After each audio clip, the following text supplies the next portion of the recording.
Hello friend, नमस्कार। स्वागत है आप सभी का आपके अपने यूट्यूब चैनल पे। दोस्तों, हम सभी एक पजल के क्वेश्चन को करेंगे जो कि पीओ लेवल का पजल होगा। चलिए दोस्तों, बिना किसी देरी के, बिना किसी ज़्यादा बकवास के, आप लोग हमेशा की तरह, रोज़ की तरह वीडियो को पॉज करिए और ईमानदारी के साथ एक बार खुद से बनाने की कोशिश करिए।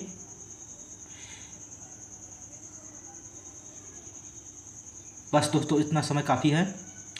अब मेरी बारी है, मैं बनाता हूँ। आप लोग अपने अपने उत्तर का मिलान करिएगा, किसका सही आया है, किसका गलत आया है। और मेरी अप्रोच भी देखिएगा और अपनी अप्रोच भी देखिएगा, दोनों की अप्रोच मिलाइएगा। वो आपके ऊपर डिपेंड करता है। 10 व्यक्ति अलग अलग महीनों अप्रैल, जून, अगस्त, अक्टूबर और दिसंबर की 5 और 16 तारीखों को सेमिनार में भाग लेते हैं। दोस्तों, इतना पढ़ने के साथ ये कंफर्म हो जाता है कि ये मंथ बेस पजल है। और जैसे ही मंथ बेस पजल हमें पता लगता है तो हमारा पहला कर्तव्य होता है कि जो स्ट्रक्चर होता है उसको बना लेते हैं। तो वही करेंगे। 5, 16, 5, 16, 5, 16, 5, 16, 4 हुआ, एक और होगा 5, 16, क्योंकि 10 व्यक्ति थे।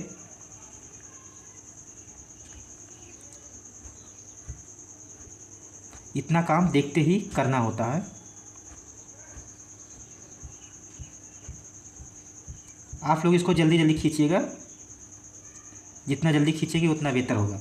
उसके बाद जो मंथ है उसको भी लिख लेते हैं, अप्रैल, जून, और साथ के साथ जो डेट होता है मंथ में वो भी लिखना होता है, क्योंकि उसकी ज़रूरत पड़ती ही है।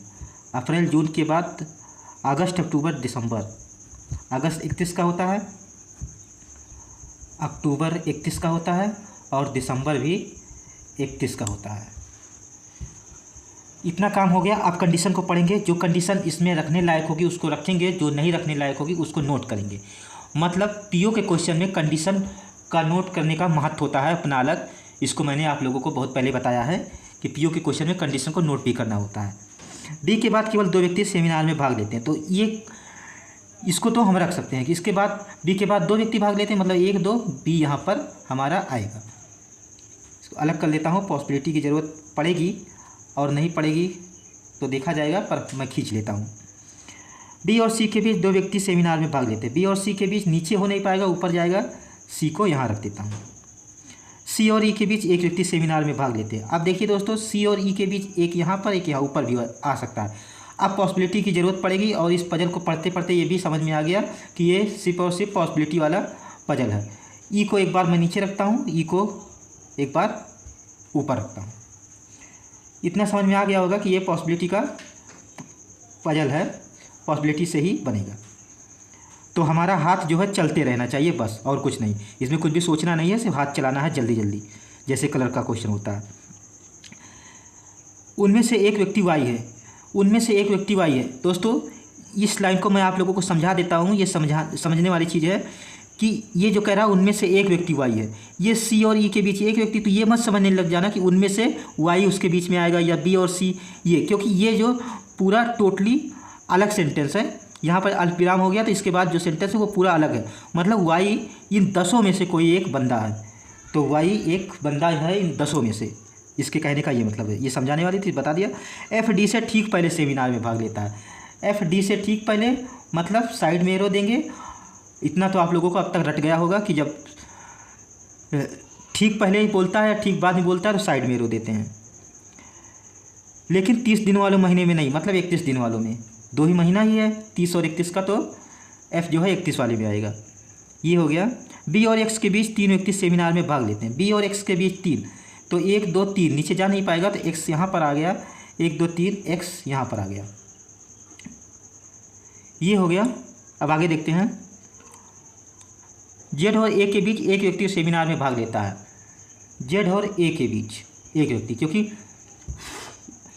ये मैच नहीं कर रहा है, मतलब ये दोनों पर्सन इनमें से एकदम से अलग हैं, तो इसको अलग लिखना पड़ेगा। एक व्यक्ति भाग लेता है, ये हो गया। डब्ल्यू ए के बाद सेमिनार में भाग नहीं लेता, मतलब ए के पहले लेता है। पर मैं इस तरीके से दिखा देता हूँ क्योंकि ऊपर दिखाने के लिए जगह नहीं, बात एक ही है, चाहे ऐसे करो चाहे वैसे करो, बात एक ही। समझने आप अपने सहूलियत के हिसाब से इसको भी करना होता है, समझ में क्या आता है। इसका मतलब यही है कि डब्ल्यू ए के पहले जाएगा। ई और एफ के बीच सेमिनार में भाग लेने वाले व्यक्ति की संख्या एक आभास संख्या, ई और एफ के बीच। अब यहाँ पर देखिए एफ जो है 31 वाले में आएगा, तो मतलब यहाँ पर एफ नहीं रख सकता हूँ, तो एफ़ को रखने के लिए यही जगह बच रही है, एफ़ को यहाँ, डी को यहाँ, और एफ़ जो है 5 दिसंबर को आ गया तो 31 में ये आ ही गया। ई और एफ़ के बीच क्या बोला है, भाग लेने वाले व्यक्तियों की संख्या आभास संख्या नहीं है, आभास संख्या नहीं है तो इसके बीच में एक आ रहा है, एक ही बंदा तो आ रहा है, तो वो तो वैसे ही अभाज्य नहीं है, ये हो गया हमारा। उसके बाद ए, जेड और ए को देखते हैं। जेड और ए के रखने के लिए देखिए यहाँ पर कहीं नहीं जगह है, यही तो जगह बताइए जेड और ए के लिए। अगर अब यहाँ पर एक चीज़ समझिए, अगर मैं ए को ऊपर रख देता हूँ, मतलब यहाँ पर ए रख देता हूँ, तो डब्लू को रखने के लिए जगह नहीं बचेगा, क्योंकि डब्लू ए के ऊपर जाएगा, तो मतलब ए हमारा यहाँ पर आएगा और जेड यहाँ पर आएगा, दोनों के बीच एक चाहिए, डब्लू यहाँ पर आ जाएगा, वाई यहाँ पर आ जाएगा।